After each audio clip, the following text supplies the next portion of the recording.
कि देश में यदि रहना होगा तो जय श्री राम बोलना होगा। क्या ये देश भारतीय जनता पार्टी के बाप का खरीदा हुआ है, उनके कार्यकर्ताओं का? क्या ये आतंकी संगठन जो है ये जय श्री राम का नाम बेच के सत्ता प्राप्त करते हैं? इन के पास, फिर मैं गाली दे रहा हूं आज, इन के पास अपनी कोई क्वालिटी नहीं है। एक साल के अंदर 20,700 करोड़ इस लुटेरी सरकार ने, भारतीय जनता पार्टी की सरकार ने स्विस बैंक में जमा कराए हैं पैसे। जय माता की मित्रों, मैं धनेश्वर महतो। आज दिल्ली के जंतर मंतर पे भारतीय जनता पार्टी के पूर्व प्रवक्ता और सुप्रीम कोर्ट के वकील एक रैली निकाली है।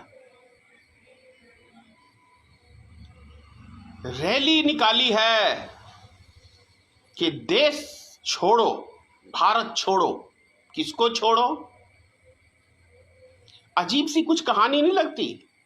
ऐसा नहीं लगता कि आपको भारतीय जनता पार्टी के जो प्रधान सेनापति हैं, देश के प्रधानमंत्री श्री नरेंद्र मोदी, वो एक संगठन चलाने का काम कर रहे हैं, आतंकी संगठन। क्योंकि यदि देश की राजधानी में जंतर मंतर जैसे जगहों पे और यदि भारतीय जनता पार्टी के नेता अगुवाई करें कि देश में यदि रहना होगा तो जय श्री राम बोलना होगा,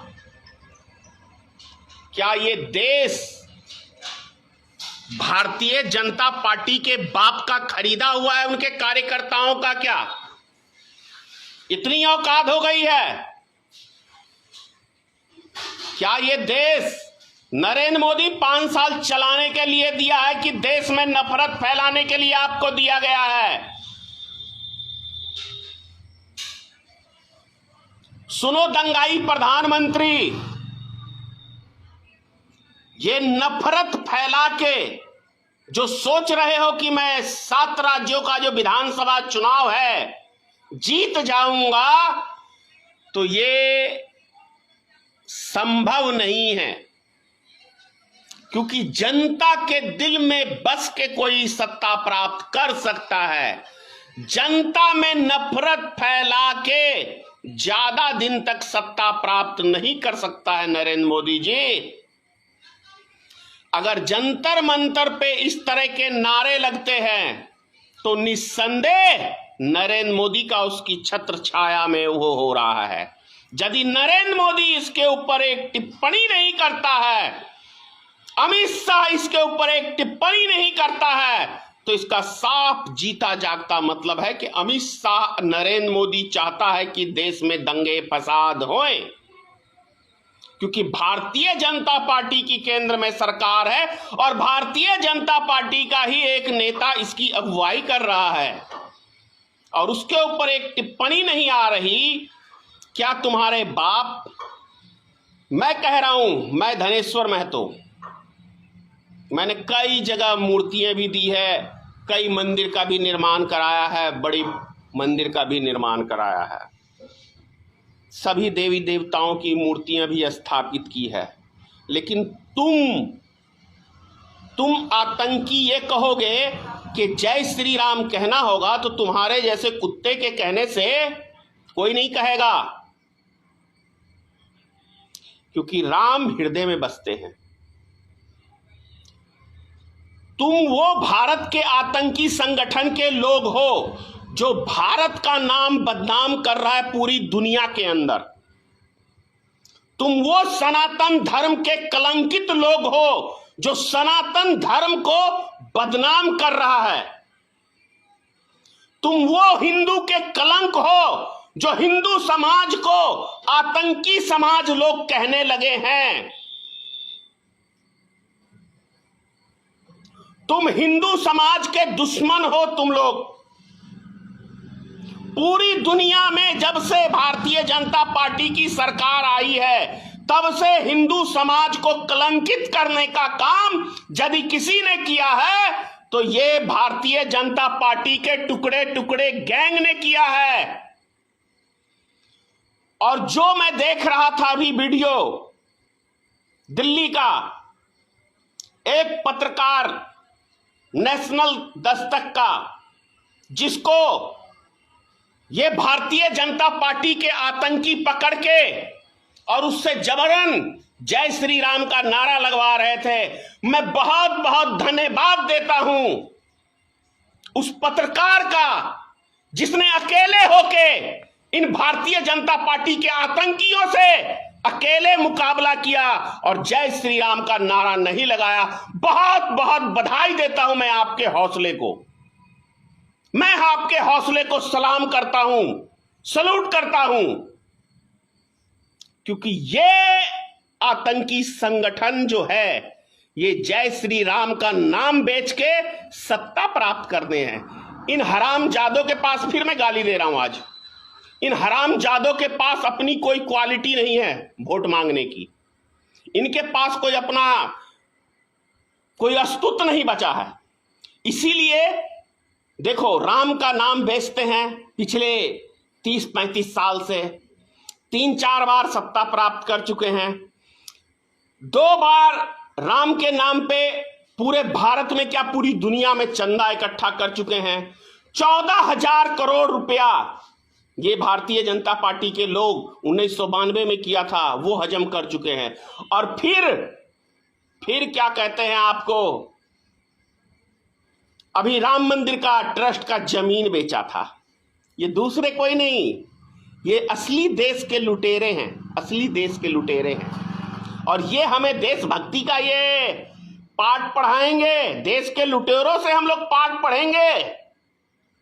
जो पिछले साल 1 साल के अंदर 20,700 करोड़ इस लुटेरी सरकार ने, भारतीय जनता पार्टी की सरकार ने स्विस बैंक में जमा कराए हैं पैसे।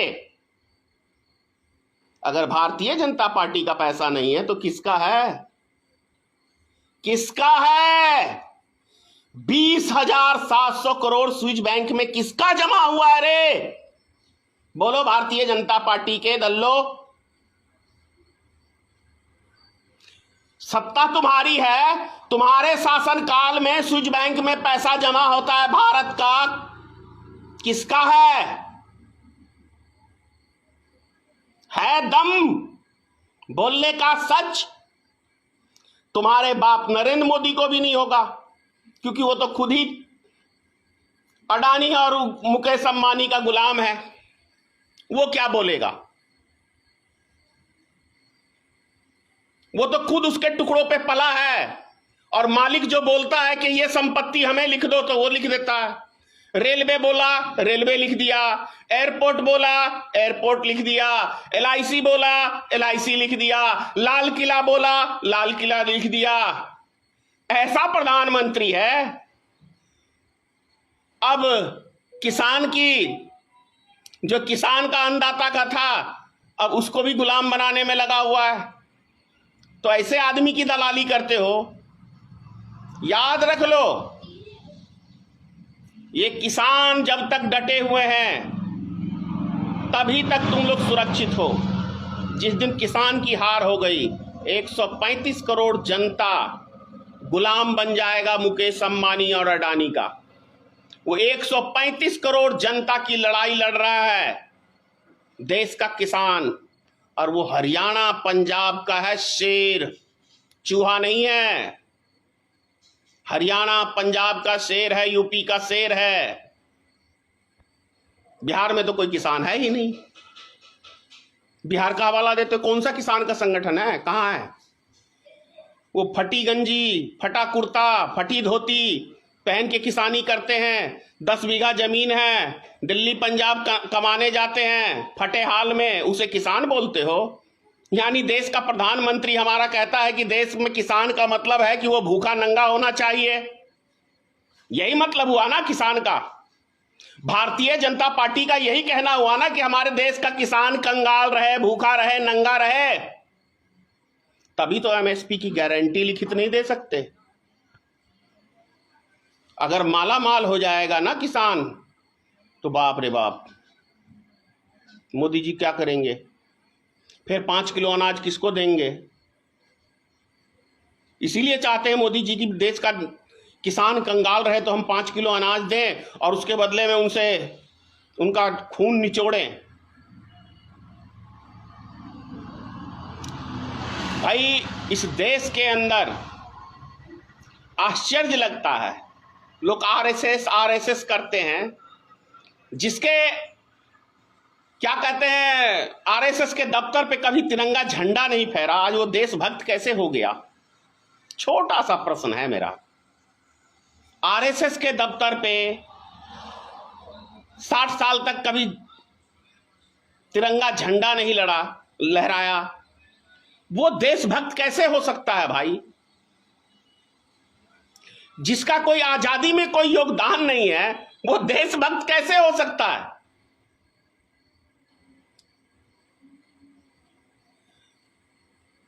भारतीय जनता पार्टी का मतलब आज आप लोग बढ़िया से समझ लो, भारत जलाओ पार्टी, भारत में दंगे कराओ पार्टी, ये मतलब है।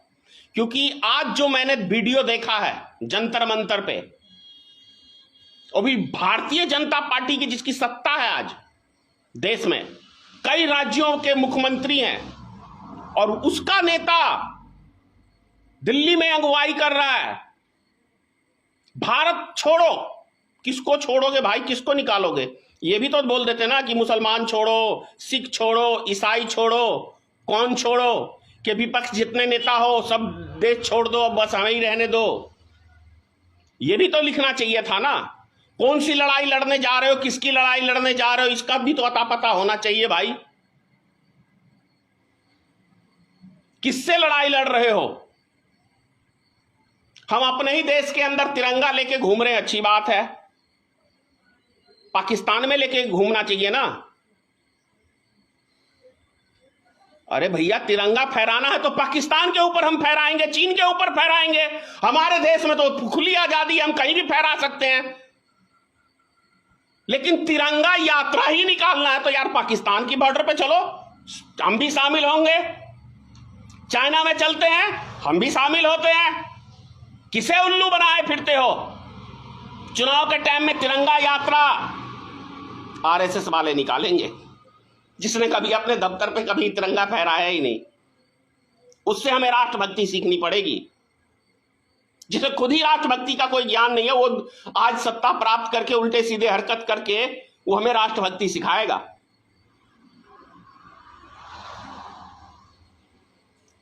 मोदी जी सुधर जाओ, सुधर जाओ, कभी इतिहास माफ नहीं करेगा आपको। जिस तरह की हरकत, जिस तरह की इस बुढ़ापे में, भैया जवानी में उल्टे सीधे हरकत किए ठीक है, घरवाली छोड़ दी ठीक है, ठीक कैसे रह सकता है? लेकिन इस बुढ़ापे में तो कम से कम यार देश को मत बर्बाद करो, देश को बख्श दो। इतिहास नहीं तो कभी माफ नहीं करेगा। वो धृतराष्ट्र मत बनो। धृतराष्ट्र जो आंख बंद करके दुर्योधन को खुली छूट दी थी ना, वो दुर्योधन, खैर भाई नहीं बाल बच्चा तो दुर्योधन की मैं कहां से यार बात कह रहा हूं, होगा भी कैसे यार? घर वाली छोड़ के कोई जवानी में कैसे भाग सकता, मेरे समझ से परे है। ये मुझे आज तक हजम नहीं होता। क्या आप लोग को हजम होता है कि कोई शादी करके 15 दिन बाद घरवाली छोड़ के भाग जाए तो घरवाली के लायक नहीं हो सकता है? कुछ तो यार होगी, कुछ गड़बड़ होगी।